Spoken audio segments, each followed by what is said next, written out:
Hello, and welcome to Message in the Middle with Marianne. We all know that life is hard, right? It's messy, it's unpredictable, but it can be wonderful all at the same time.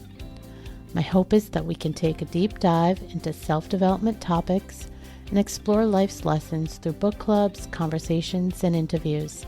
And together, we can uncover the lessons that others have already learned to help us navigate this crazy, wonderful ride called life.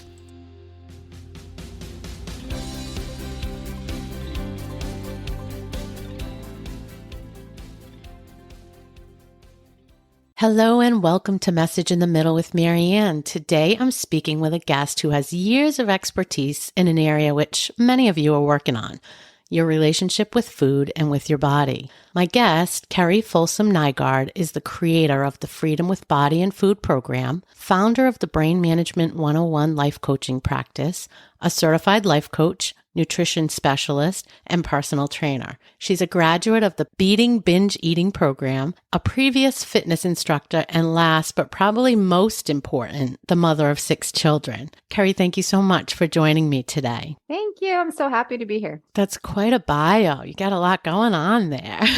All the things I want to do, right? All the good things. All the things.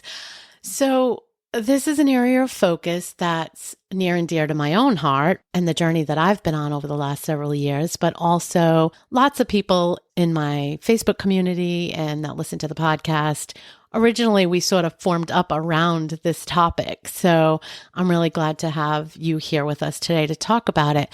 I think one of the things that we've come to realize is as different as we all are in our lives and the details of it, we're all very much the same as well. And for that reason, I'd love if you could share some of your background and sort of set the stage on how this unfolded for you. What was your pivotal turning point and what that history looked like? Because I bet it's going to match up a little bit with some of what we're used to. Yeah. Well, I think what's interesting, this topic affects everyone. And the reason for that is because we all have a body. Yeah, right. Like, we're not here if we don't have a Right. body. We are no longer among the land of the living if we don't have a body. And so the way that we view our body, our thoughts about our body, and the biggest thing that I'm going to get to, the biggest pivotal point for me, I'm going to lead up to, will kind of address why this is such a big thing and why that matters so much in regards to why I do everything that I do in regards to my professional practice. Growing up, I'm the youngest of a dozen children, literally a dozen children. And we grew up kind of wild, running around on acreage and having a grand time. But I'm the youngest of many boys. And as I began to, around the age of like 8 or 9 or so, I remember beginning to think that there's something wrong with my body. And I think that's pretty normal for many women. At least they start to no longer be a little girl, but no longer a young woman. They're kind of this in-between stage. They start to become self-aware, which is when you learn about brain science really makes sense, because around the ages of 7, 8, 9 is when we gain the ability to start self-reflecting. Where we don't believe everything that everyone says, we start internalizing and creating our own internal dialogue. And so this is part of brain science going on here. So we become self-aware and we start to compare ourselves to other people, right? And so that's where a lot of women start to come up with this idea of, wait, my body doesn't look like that body. And this is what society is telling me women's bodies should look like. And I'm becoming a woman. And so diet mentality, thinking that we have to change our body in order to feel valuable or in order to be accepted, starts to filter in. And I was no different. I remember thinking my belly wasn't right. And I'm sure someone made some comment along the way and maybe poked my belly and made comments. Anyway, I became like the chubby girl. I remember in 3rd grade being teased for my weight. And so it began this way. And then I started my first diet around the age of 13. I remember starting to diet and then dropping weight and getting lots of attention from the opposite sex for doing that and really starting to feel like, oh, that's the way to go. But when you restrict, that never is very good, especially from a brain science standpoint, because food is fundamental for our survival. So when we restrict or limit foods, even if we're getting enough calories, just the idea that food somehow is good or bad or restricted or off limits is going to get the attention of that subconscious brain that's hardwired for survival. Well, I didn't know that at the time, but this whole diet mentality and this idea that I need attention, I need to be accepted, sent me onto a course of going up and down in my weight all throughout my teenage years. I can look through and I can be like, yep, I was up there and I was down here and I was up there and I was down here. Except I didn't keep very many pictures around from when I was up, right? We don't keep those pictures. Yeah. And so I usually have to go to my mom's house and look through her pictures to find those because I weeded those out through my teenage and young adult years, right? Yeah. I was going to say we have that closet that has size whatever to whatever, right? That range because you go up and down. Yeah. Yeah. As I was a teenager, I went through this, right? And then even to college, and then even into my married years and into my childbearing years, I did this up and down thing. And I got certified as a personal trainer and got all this nutrition certification. But in my efforts to do that, it was in an effort to try to separate myself from that little girl who was teased about her weight. And this, like, it was somehow I was trying to validate myself. Well, in the year, it was after I had my fifth baby. So it would have been 2015.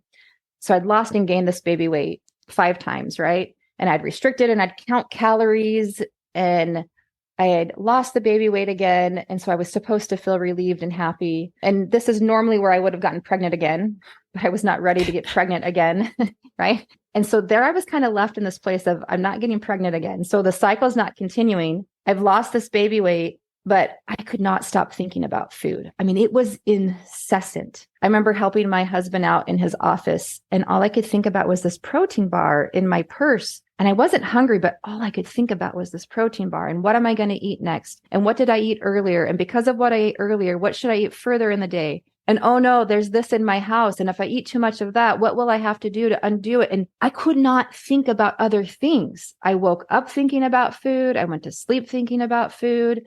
And all day long, I was thinking about food. So there was this extreme going on. Well, I didn't know it, but my survival response in my brain was so tripped, meaning my brain was in this feast famine type mentality of either I diet or I binge, either I diet or I binge. And so I wasn't going into binge mode, which would have been like when I get pregnant, right? Or I wasn't into like everything's okay now. And I didn't feel good about restricting, but I was at this weight that I thought I would be happy, but I was so trapped. And I'm a person of faith. And so I'm a prayerful person. And I just decided I don't want to live my life this way.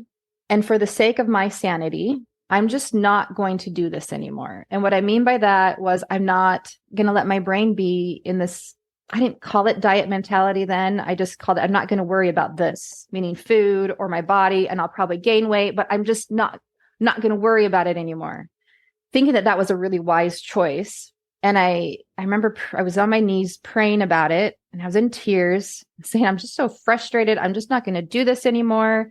And I was like seeking God's like stamp of approval. I'm like, give me a feeling of peace, right? Like, I don't know how many of your listeners are prayerful people, but even if you're not, I think we oftentimes will turn to the universe to give us a sign or whatever it is. And very clearly this phrase came to my mind and I didn't expect it, but it was, keep going, Kerrie. And I was like, what? Huh? Wait, what? me? Like, did I hear that? Like, did you hear what I just said? Like, I should really put this aside so I can absolutely, like, this is too much. I should just sweep it, as something of the past and focus on bigger and better things. And it was keep going, Kerrie.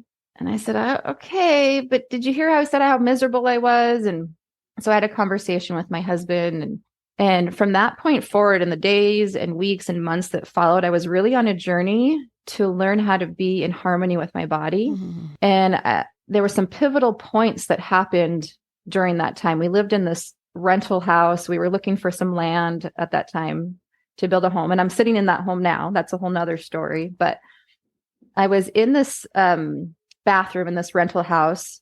And I was just kind of going through this kind of a redefining, because I had looked at my body for so long as if she's this way, then I'm where I'm supposed to be. And if she's this way, I'm not where I'm supposed to be. So I reflected on pant sizes and scale numbers and so forth to tell me if I was okay and allowed to feel settled in the world. Yeah. And I think that many of us can relate to that. Completely. And I was standing there, I just showered or just was about to shower and I was staring in the mirror.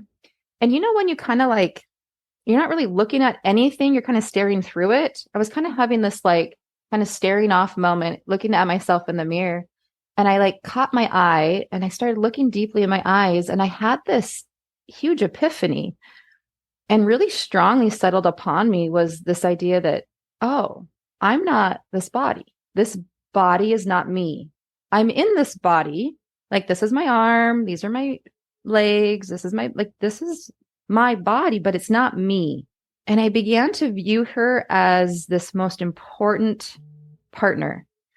Everything shifted because I realized that at some point I'm going to die, right? And I will no longer be in the land of the living, and I won't be in my body, but I believe I will continue to exist. Therefore, I'm not my body. So I began to reflect upon her as a separate person, not completely separate because I'm within her, but separate in the way of how I would reflect on any relationship in my life. And I started to treat her accordingly. And I noticed that I had some ideas of, oh, I appreciate my body, but I would really appreciate her and love her if, and when this happens, then it will be so much better. Even though I like appreciate her now, like I wasn't full in on this like overt, like body bashing thing. I was like, you're supposed to appreciate your body. And I do, I've had these babies and she's strong and all the things, but she would be really great if. And if you think of that type of thinking and place it upon any other relationship in your life, like that's the definition of toxicity. Mm-hmm. Like you think of like narcissistic and codependent relationships, like all the things that we learn about if you delve into, that type of research, it really is the same pattern. You're great, but yeah, if we can change you, yeah, right, to be the better thing or to be what I want you to be. It's not unconditional love. It's not even love. It's this manipulative pattern. I need you to be this way so I get to feel this way. Yeah. Like that would be like me saying to my children, my teenage children, you need to behave this certain way so that I can feel like I've been a good parent. Yeah. Like how manipulative would that be? Body, you need to comply to these standards that have been handed to me by the world, the standard of beauty, so that I can feel validated and acceptable and worthy and confident. Yeah. And it's subtle, but the effect of it wreaks havoc in our lives. Yeah. And so when I received this epiphany of like, oh, she's not me, like this body is not me, I found this like inner voice of her. And that sounds kind of woo-woo and elusive, but I found this inner voice of her where I had to heal that relationship, where I asked for forgiveness for all the unkind ways that I treated her, had neglected her, had starved her, had overindulged her, overfilled her. I didn't really confer with her in any way or shape or form as to what I would eat or not eat. It was according to plans, according to calories. I started to listen to her, just like in any other good relationship, I would listen to them and I would have unconditional love and acceptance for them. And everything shifted. I stopped thinking that I could only wear certain clothes in my closet if the scale said that I could, right? Like I'd be like, oh, if it's a low, if the scale is low, then I can wear form-fitting clothes. But if the scale is up, then I better wear these, like, do you know what I'm saying? Yeah, like we all do these little mind. Yes. Like of course I do. Yes. But it's all made up. Yeah. Yeah. It's just made up. Why wouldn't we? Why can't we?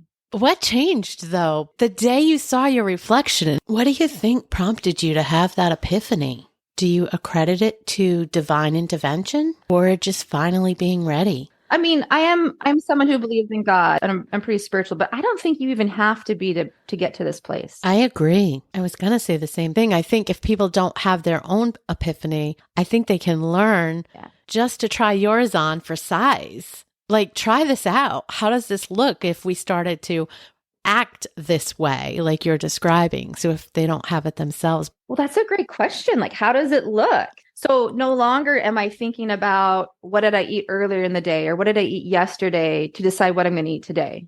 Instead, I'm in the moment with my body. Yeah. And rather listening to this, I talk a lot about in my practice, the subconscious brain or the lower primal brain out there we oftentimes call the monkey brain or the reptilian brain, but this lower primal response of the survival brain, it doesn't have the ability to reason. And so that's the part of the brain that feels so incessant and gives us these food urges that feel out of control.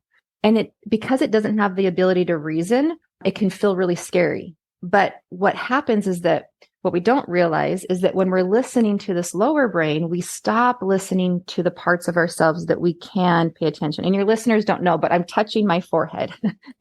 And what that means is that your ability to reason comes from this higher brain function. It literally comes from your higher brain, like your prefrontal cortex. It's the higher part of your brain. That's where we do our conscious thinking, where we create, where we learn, where we form language, where we make decisions, the executive functioning of our brain. And when we're in a survival response of, oh, I got to eat this food urge, we're not up in this conscious thinking self. We're down here in this survival response brain. And so I spend a lot of time working with my clients and showing them the difference of when they're in this lower brain type hardwired programming of survival, which we don't want to hate on. It's there. It's allowed us to survive. That's why the human species is still here. But that we very much want to treat it like a toddler, because it is. It does not have the ability to reason, but we don't want to be authoritarian with our toddler. We want to be kind and compassionate and curious and help lead it to where we want to go, but also realize that the toddler doesn't have power to get us to do anything, that we're driving the car. But so often the toddler climbs out of the back seat and gets in the front seat and starts driving the car. Right? Yeah. Yes. But when you can get, this is the biggest trick. When we can get really clear on, oh, this is my lower toddler brain. That's not me. Yeah. That's primal based thinking. The true self is, who do I want to be? What do I want to create? And when you spend time focusing on that and you couple that with this relationship with your body, and when I say focus, I mean having practices in your day where you're consciously connecting with your body and reflecting and tapping into your higher thinking self. So practices like meditation and visualizing. Yes, journaling is a big one that I teach my clients, but even just having calm in your day. And then the internal way that we talk to ourselves is really important, way more important than I think we can even realize. There's lots of fascinating studies out there on the power of intention on living things, on plants, but even just on ourselves and the words that we say. They have an energy and they have an influence and they have impact. And this is being shown now in measurable ways through science as well. But we don't have to have science to validate that when we talk crappy about ourselves in our head, we're going to feel crappy. Like, we just know that. 100%. Yeah. Can we step back for a second? Because I don't want to bypass the topic you brought up. I want to dig in a little bit on the topic of that chattering voice that doesn't go away, that I'm sure most people listening can relate to. We know it's there. Many of us who have done some of the work around this topic and, researching and, doing the books and joining clubs, whatever, we know that that's our lower brain talking, that's not our highest brain, and the reasoning isn't there, but it's very difficult to stop it sometimes. Yeah. So how do you shift that, or how do you advise people to kind of shift out of that or build a practice around that? Yeah. Once you get to the point where you are noticing, because I do believe noticing is the first step to really recognize it and kind of call it out for what it is. Yeah. What do you advise to do next? I would say the biggest awareness is number one, but a close second or even on the same level. And this is really important, or you will never change. And this is what makes it so hard, because you said it's really hard to change. And the reason it's really hard is because we shame and judge ourselves for it. Valid. We think, I should be over this by now. I should have changed this by now. If I was who I was supposed to be, I would have figured this out by now. And I just want to say, you just made all that up. Yeah. Who's to say you shouldn't be? Yeah. Because what happens is that when we think, that goes along with the internal talk, right? When we think the way about ourselves, like, why aren't you over this yet? Transport that into like the way we would look at a child. This is one of my favorite analogies for this. Let's say, a baby that's learning how to crawl and hasn't learned how to walk yet. Would we say, you stupid thing, you could walk. Why are you only crawling? Why haven't you figured this out yet? What? You fell again? You got a bruise on your head? Oh, you are so dumb. Why haven't you figured this out by now? Like, to us, that seems so ludicrous. Right. Because we think that we're adults and should be on that. But we have not stopped growing. We have not stopped evolving. And so I just would say, give yourself space to accept that you are on this journey throughout time where you are expanding and growing as a being. Just by your existence, you're expanding and growing. And the moment that you judge or shame yourself for not being where you think you're supposed to be is the very moment that you hold yourself stuck in the moment where you desire not. Because there's a lesson to be learned there. And this is taught in lots of different ideas of thought and theology among many religions and philosophies. And this is very Eckhart Tolle, is that it's in the acceptance of that moment. And so this is an important part of my journey at that very same kind of big hinge point back in 2015 for me is I realized I was always telling myself, you're not where you're supposed to be, not where you're supposed to be. Well, what kind of emotion is that thought going to create? Because all of our thoughts, these sentences that run through our brain, they're going to create emotions. And so if I'm always telling myself, I didn't realize I was, but once I had that awareness, right? Because that's the first step, awareness. And then that close right along with it is not shaming yourself for it. And realizing, oh, for so long, I've been telling myself I'm not where I'm supposed to be. Shame, guilt. Yes. Not enough, not good enough, all of that, right? Yes. And therefore, any changes that I would want to make moving forward would be fueled by those type of emotions. Guilt, shame, doubt, insecurity. You cannot create confidence from insecurity. You can't do it. One does not beget the other. Confidence begets more confidence. Insecurity just begets more insecurity. But we think, oh, like how many of us have done a diet and think, I'm going to really make it work this time. And just to be sure it really sticks, I'm going to buckle down so hard and make myself feel so like you have to do it this time. This is your last ditch effort. You will be forever XYZ if you don't do it this time. We think that we're really doing it right. But notice that this is a lower brain type response. This is a survival response. It's a base primal instinct type response. But if we can shift this up into our higher thinking, conscious, true selves, because that's who we really are. Everybody's body has this lower brain survival response. But if we can shift into this higher thinking where we really are. And when I say where we really are, someone would say, oftentimes they'll say, well, Kerrie, how do I know where I'm at? And I say, what is it that you desire? What is it that you want? Whenever we can reflect on what we want to create, that is when we're up here in our conscious thinking self. Because what we want to become is a reflection of who we are innately, like who our true divine selves are. I mean, you look around in nature, this is reflected everywhere in biology and in nature, is that the potential of every living thing around us is within it. So think of seeds. Think of, oh my goodness, my tomatoes are going crazy out there because I've had probably hundreds of starts from tomato plants from last year, from tomatoes that fell, right? So just think within each little seed is the potential to grow up and produce millions of other plants that produce millions of other seeds and so forth. So a tomato seed has the potential within it to produce this. And every seed that's planted has the ability to produce what it desires to become. Now, the tomato seed does not desire to produce a bush and produce raspberries because that potential is not within it. And so when we think about who we are, I'm not saying that we're seeds. This is just an analogy, but who we truly desire to be or what we truly desire to experience. And I'm not talking, putting up our feet and watching Netflix, though that can be part of it. I'm talking about our true desires of who we want to be. That is a reflection of who we are. Otherwise, it would not occur to us. Have you ever listened to someone else's dreams of becoming this or doing that?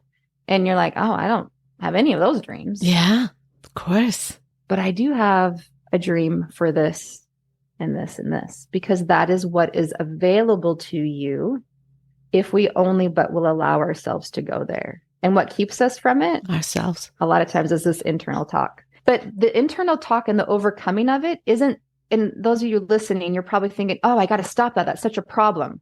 Instead of phrasing it that way, I want you just to be aware. It makes so much sense that I have this internal talk because I'm human and it exists for my benefit and learning. What do I want to create, even though I have these human parts of me that I don't appreciate or I wish would be different? What do I still want to create? Therefore, what? I love that because lots of things that we talk about and doing some of this inner work is try to have the lens of curiosity, and compassion. And it's really hard to put your finger on what that looks like sometimes. Sometimes it's really not obvious how you can come to something from that lens. But I think how you just reframe that is a great example of that, right? There was no judgment in what you said. There was no shame in what you said, no belittling or kind of chastising of ourselves. It was all around curiosity and why, and compassion about, yeah, sure, of course I'm thinking this way. That's natural. Well, natural, and it's what I've practiced. Yes. Yes. So bringing in the brain science aspect again is that any neural pathway in your brain is only there because of repetition. So we've become practiced at telling ourselves these things. So if we, and I'm going to use you as an example, if you're okay, Marianne. Yeah. Like if I were coaching you one-on-one right now, I would say you tend to tell yourself a lot that this is hard. Valid. Yeah. And many of your listeners are doing the same thing. And I don't think that you even have to get rid of that thought. I just want you to notice that it's just a thought. Yes, 100%. There is no tool out there that measures that, yes, this human activity is hard and this human activity is hard forever. Like it's only hard if we decide that it is. And you can still believe that it's hard, but I just want you to start with the awareness around, why do I hold on to that thought? And maybe that served me before, but now I'm beginning to desire to believe that maybe it's not as hard as I initially thought. And I would even ask you this question: if it weren't hard, what would it be? Not hard. So what would that look like? Like if it wasn't hard to be kind to ourselves, if it wasn't hard to lead with our true divine selves, this conscious thinking prefrontal cortex part of ourselves, if it wasn't hard, how would it be?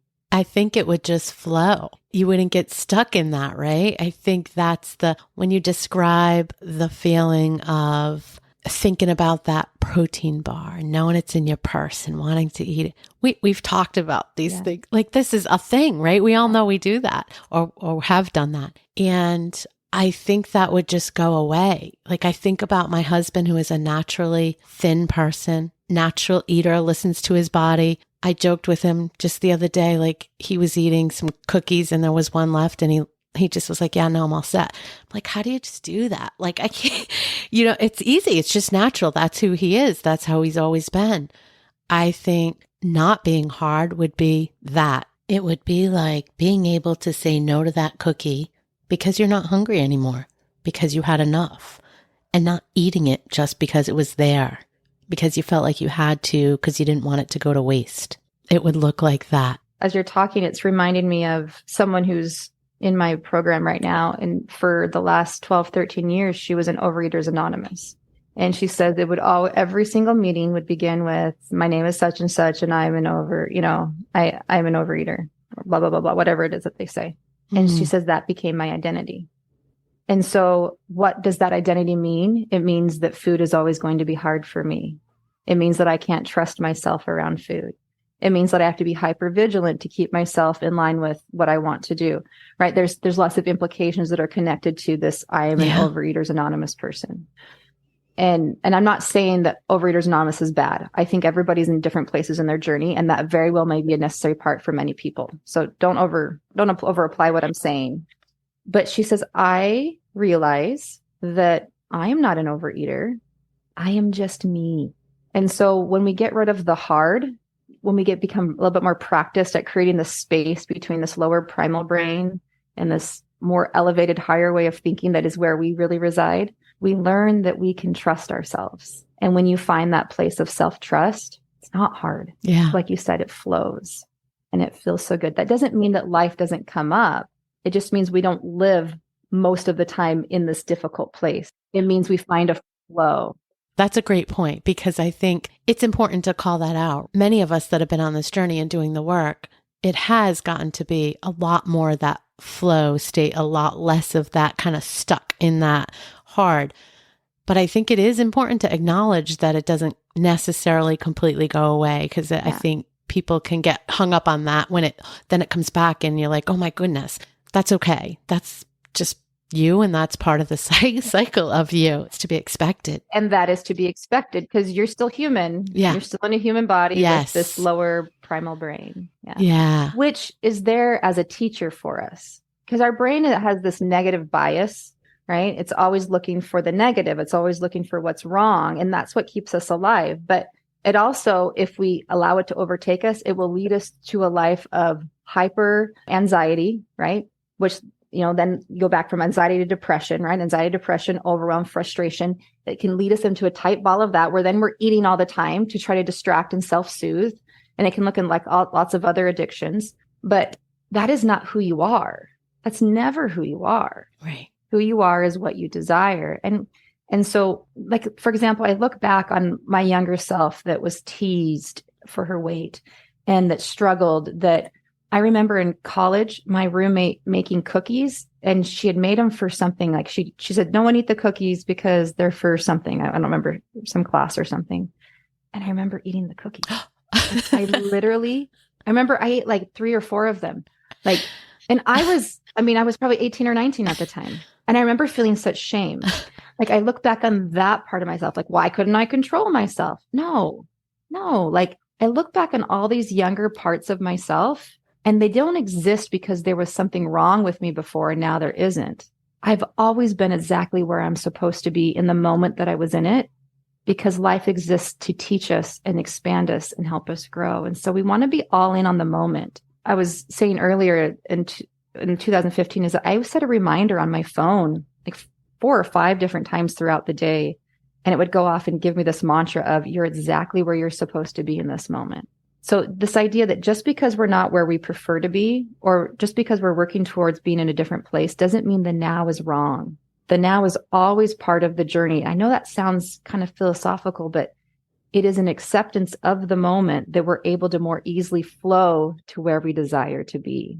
Yeah. I mean, I've come to that realization myself with doing some of this work and talking to so many people. One of my biggest things has been, I wish that I could somehow spread the message to the younger population much earlier, because for us in our I'll say middle age, where you get to this unlearning period and you really recognize all this stuff that you've gone through and all these lessons. But I think it's because we're ready.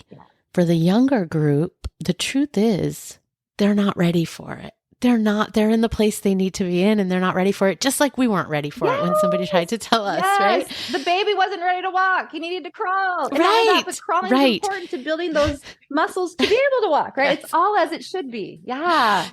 Well, logically, I get that. But, there's a part of me that wants to have them avoid all the trouble in the middle and just skip to the finish line and say, well, skip those I'm going to say it again, hard 20 years and come right to the spot where life gets really good and easy. And I don't mean easy, everything's wonderful, but much easier than. Yeah, let's skip to here. Yeah. Yes. Yeah. But the truth is exactly what you said. They're not ready and they haven't had the experiences. And just like we aren't ready to be our 10 years from now selves, we're figuring out those things now. So yeah, I get that. Yeah, and the journey can be fun. The journey's great. Yeah. Like it's all the things, right? There's hard. There's that. There's things that are hard and there's things that are not. Yes. And we know that our whole experience we've created, that's also the relief in it, is that our experience is created by our thinking. The quality of our life is a direct reflection of the quality of the meaning we've attached to those things in our life. 100%. And so we get to create it however we want it to be. Yeah. Even if it takes us a little while. We're not in a hurry. Yeah. All right. We just have to keep doing the work. Mm-hmm. Wow. What a great conversation I'm having with Kerrie. I hope you're enjoying it as much as I am. I want to go to a couple of topics that I know you talk about because I think you have some wisdom you can share. One of them, when you and I connected, we hit on and said we wanted to talk about, which was emotional eating. Because I think at this age demographic, that's something that many of us recognize is one of our patterns, one of the patterns that we've, either overcome or working to overcome. So I'd love to hear, what your advice is on that. Boy, we could do like a whole series of podcasts on this. But I think for sake of time and kind of with the groundwork we've already laid so far, when we go at emotional eating, a lot of this stems from emotional immaturity. I was in my 30s before I even knew what an emotion was. And even now, I mean, you've done some work, so you're a leg up on, I think, most people, but I never knew that an emotion was something that was meant to be felt in my body. I thought it was something to be experienced and thinking up in my head, but it's actually something to be felt in your body.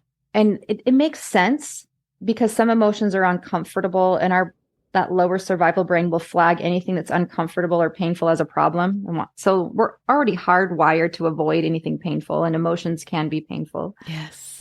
And also we're taught growing up, stop feeling that, stop crying, suck it up. And there's resilience. That's one thing. But I would say this emotional awareness piece, to be resilient with emotions, is to know what they are and how to experience them, which means to understand that when you're lonely and when you're sad and when you're angry and when you're anxious and when you're overwhelmed or frustrated, any of these emotions, all emotions, are something that can be experienced in your body. This comes really easy for some, and this takes some practice for others. Just know that a feeling, which is an emotion, a feeling is meant to be felt. And just like our body processes and digests food and expels the rest, right? Our body also knows how to process and feel an emotion. And so what I mean by that is I have a method called F.E.E.L, F-E.E.L, and there's similar methods that have the same idea out there in the counseling and therapy and coaching world, but this is my version, is that to feel a feeling, we go through the feel emotion. So F is to find it. Find it in your body. You're going to find a location where the sensation is in your body. The first E is to entertain it, meaning be a host, like create space, even if it's not a guest that you would like choose. Like we all have people that come to our homes, and even though they're not our favorite, we're still going to be a good host or hostess to. Yes. Right. So, all right, I wish you weren't here, but I'm going to allow this, right? What are you called? What's your name? We're still going to talk and engage, and right. So I want you to be at least civil with your emotions, right? And then I want you to examine it. How would I describe this emotion to someone who's never felt this? What is it like? Is there anything that I think that it's like? And then the L is to let it be. Let the body do what it knows what to do, which is to process and let the emotion lift. And studies on this show that no emotion, well, I should say the mass majority of emotions that are felt on a daily basis, there are some that are overriding and more complex and layered, like grief. But your regular emotions that you feel every day last no more than 90 seconds. Wow. And so when you know this and then take it to emotional eating, no urge to eat, which is just a desire to eat, right, with urgency. It's just an emotion in your body. And so once you get familiar with what it feels like to feel that food urge in your body, and I'm not talking about normal food cues of hunger, like that it's time to eat, drop in blood sugar. I'm talking about emotional hunger to eat. Once you can identify how that feels in your body, then we don't have to engage in resistance or avoidance or answering that urge by eating. We can just go through that F-E.E.L. We can just feel the feeling of the urge and let it pass. And what happens, and brain science proves this, is that anything we do on repeat becomes our mode of operation. So when we stop answering that urge, it's like a bell ringing, right? Eat the food, eat the food. And we think for some people, it can be a physical, like, oh, I can't breathe till I eat. Or I have this pressure right here and it won't go away until I eat. Or I'm salivating. Like there's something that needs to be itched or scratched or squoze, and then once I eat, it will be alleviated. But once you can just relax and get out of your head and allow yourself to feel, bring your awareness focused in your body, then you can process that urge. And what happens is that over time, as you repeat that, the brain stops ringing the bell because you're not rewarding it with the food anymore. Anytime we eat, there is a release of feel-good hormones in our brain, like dopamine. And that's intended because we are supposed to eat for survival. So there's a release of dopamine when we eat, but there's an extra release of dopamine when we eat like sugars, especially if you combine like a refined carbohydrate with a fat. Oh, that's a really great dopamine hit. And so it makes absolute sense why if you're feeling lonely or bored or anxious, that you would want to be comforted by having a release of dopamine in our brain. It absolutely makes sense. We can absolutely be compassionate about that. the curious part comes in where we're like, what if I just felt this for 90 seconds? And it's to the point now for me it took me probably a couple of weeks of really focusing before I could find that for me, 90% of the time, an urge to eat, not from hunger, is like a scratchy pressure right here at the top of my chest. And that's what it is. My brain wants to make it mean, oh no, what's going on? But if I just quiet my brain and focus, that's all that it is. And it honestly processes in just a couple seconds. And then I move on with my day. So I don't pause and really focus and go through F.E.E.L, every time. It's more natural now. That's where it began. But now it's like, oh, there's pressure. Yeah. And there it goes. Yeah. That's it. Well, I love that that's an actual physical exercise that you can do in the moment, because it forces you to take the pause and to examine it. So, and oftentimes if you just take the pause, the moment passes anyway. So two things, you're training yourself, but you're also making yourself stop and take that pause. So I think that's a great exercise for people to do. Interesting on the finding the spot that it's coming from, like the physical spot. And you said, I think you were going to say it took a couple of weeks to do that. Is that the norm? People usually say it did for me. Yeah. Because I would just get the cue and I'd either resist it, willpower my way through it, or I'd answer it. Resist it or answer, resist it or answer. It was like this tug of war. What am I going to do? Resist or answer? And I'm just saying, how about we just put the rope down? How about we stop playing tug of war and just allow this slightly uncomfortable emotion? And it's going to be different for everyone. Some people experience it as a tightness in their throat. Some people a heaviness in their breathing. Some people a hollowness in their stomach, but it's not like true hunger. It's a different type of hollow.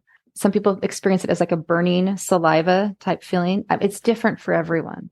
And so as you gain that awareness, like you talked about, it's always first step. Then we just bring it down to its common denominator, which is just a feeling.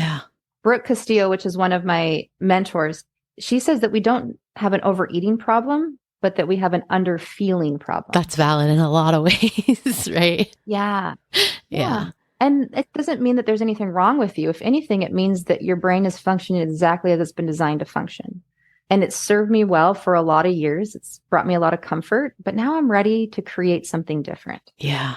I think one of the things that it makes me think of too is I've been saying a lot, we have to get more comfortable being uncomfortable. Not that I thought that up, right? But in a lot of these scenarios, I feel like we've just built zero tolerance for being in the uncomfortable space and everything, whether it's around food and eating, or it's trying something new, or leaning into a new job or a new hobby or a new whatever. We just haven't had the practice. We move away from it. We don't like that feeling. We've never gotten used to it. And it's a challenge for many of us to just sit in that space and get comfortable sitting in that space. So this fits right into that. It's really just allowing ourselves to feel it. Even boredom sometimes, right? We can be uncomfortable being bored. But even boredom, what does it mean to actually just feel bored? Boredom's one of the first emotions I ever consciously felt. And I remember I was cleaning in my basement, that same rental house. And I was like, oh, I should go eat. Yeah. And I'm like, oh, I'm not hungry. I was in this awareness piece, right? I'm like, well, I'm not hungry. Why should I go eat? And I was like, oh, I'm feeling something, because I was getting this urge to go eat. But I'm like, what am I feeling under that? I'm like, what am I feeling? Oh, I'm feeling bored. Okay, well, what does it mean for me to feel bored? And it's, again, everyone experiences every emotion differently. But boredom for me felt like there was just this stiff bored type feeling, like a physical, like wood board. In my chest. Oh. And then I thought, I wonder how long it'll hang out here if I just let it be here. And I just laid there. I actually stopped. I did. And I laid down on the couch and I was like, here's the boredom. I was like, okay. And I looked at my watch. I'm like, I wonder what it'll feel like in 30 seconds. And I just became the observer of my emotion rather than being at the effect of it. You got really good at being curious. Yeah. And it's fun. And it doesn't feel hard. It just feels different. Yeah. I like that. Hard is the tug of war, right? Hard is what what we've been doing. Yeah. Whereas the flow just feels different. So interesting and so impactful to see how perspective can change everything. So interesting. So you're doing this work, you're working with lots of different women. Yeah, it's been great. What surprises you? Does anything surprise you anymore in the space of what you hear and see? I think the thing that I learn over and over and over again, all of us are so much the same. Yes. At our very core, every woman that I coach, every woman that I work with, whether it's one-on-one or in group, at our very core is this deep desire to be enough. Yeah. And it shows up in lots of different ways. But every problem in our life really does come back to this, but am I enough? And when we understand that and hold lots of compassion and unconditional love for that part of ourselves, like that we're all in on that part of ourselves. I know that at my core is this part of me that's always worried if I'm enough. And so when it comes up, I'm like, oh, there it is showing up there. I totally expected you to show. Oh, that's kind of a surprise. It's over here too. And just be all in on that. That is what it means to be human. Yeah. Yes. And that's it. Acceptance, compassion, and curiosity again. And guess what? Yes. Then we're confident. Well, yeah. Confidence comes not from doing things well. Confidence comes from realizing that we are valuable, even though there's parts of us that aren't quite where we want them to be yet. I love that. It means we're all in on us, even though. Yeah. Yes. And it doesn't have to be a but, it's an and. Yeah. Yes. I like that. Before we get into the rest of my questions, I want to give you an opportunity to touch on anything you might want to. So is there anything that we didn't hit on that you think is important to leave with everybody? We hit on so many core pieces today. So many core pieces. I think if anything, come back to this place of where any listener right now, wherever you're at in this moment, is exactly where you're supposed to be. You do not have the power to outwit what your journey is supposed to be in this life.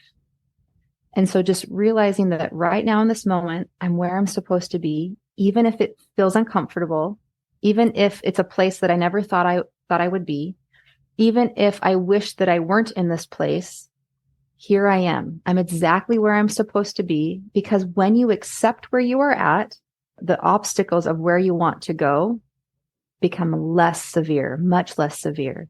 Where you're at is not wrong. Where you're at is a teacher and exists for your curriculum and your benefit in this life. But therefore what? I'm going to head in this direction. So acceptance of where you're at, you're exactly where you're supposed to be. And then it becomes so much easier to go where you want to go. So that's the biggest piece. No matter where you're at, no matter if you're looking at weight or food or any other relationship issues in your life or other goals you want to achieve, it all really does come back to, even though I want to create something different, it doesn't mean right now is wrong. Yeah, accept the what is. Yeah. But dream about what you want it to be. But still lead with your desires. Yeah. Yes, exactly. That makes me think of something that I know I wanted to hit on and that you talk about. And it's when we act the way we want to be, or we talk about ourselves in the way we want to be, see ourselves, that naturally leads us into having more confidence and being more that specific thing.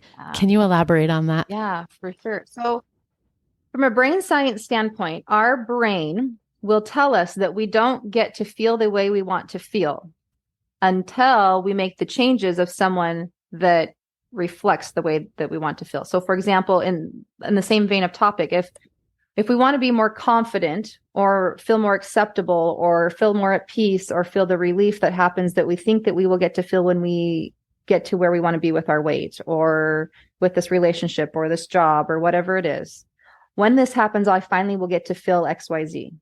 Okay. Our brain thinks that we don't get to feel that. It's like a carrot. Once you get here, then you get to feel this. You get to feel all the ways you want to feel. But this is backwards. What we want to do is begin to feel that way now, which is going to kind of create a roadblock for your brain because you're like, how can I feel confident and successful from losing weight before I've actually lost it? Right? Yeah. Well, there's ways there's brain hacks and ways and things I teach in order to begin to feel that way now. And I'll give you an example of how that looks. So when I stopped thinking that there was something wrong with my body if she wasn't where I wanted her to be, but that she's exactly where she needs to be. And then to also have goals and still ways I want to go there. It became easier to get there. The difference is that I was moving from what I call high frequency emotions. So if you're a person of faith, this would be like fruits of the spirit type of emotions, right? And you can adapt this to any type of way of thinking. These high frequency emotions are things like love, unconditional love, gratitude, confidence, desire, right? These type of emotions, these have the type of energy to them to fuel internal change from the inside out. And so when you move from those type of emotions, like how does someone act who's feeling grateful and enough? Well, they're fueling their body in accordance with that. And what's the byproduct? They release the weight they want to lose. But with this added benefit, when they get there, they don't have this friction of trying to stay there. They're not like, oh, how do I stay here? Because they always say the hardest thing is maintaining. I don't believe that's the hardest thing. If you've done it the way that I teach, which is to change your internal dialogue, your thoughts and your emotions to already be someone of where you're trying to get. So, and I'll show you how this looks for me. So I used to always tell myself, I never lose any weight unless it's blood, sweat, and tears.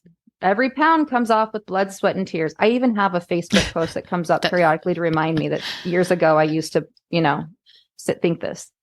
But it's not true. And once I changed my way of thinking and began to be in this partnership with my body and began to visualize and journal and practice feeling the way in the present moment, the way that I desire or think that I'll get to feel when I've achieved this goal that I have, I practice feeling that every day.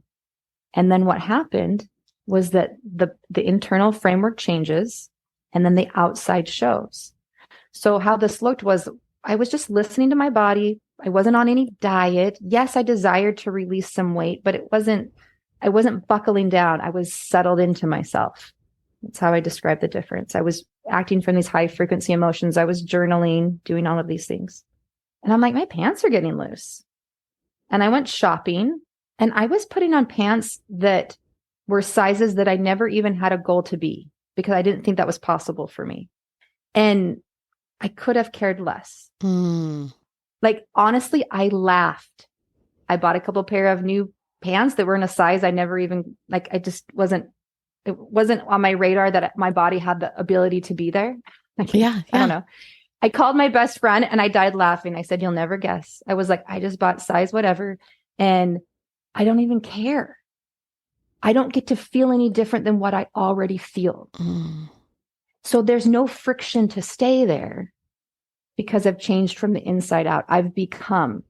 So maintaining isn't the hard part because I've become all along the way.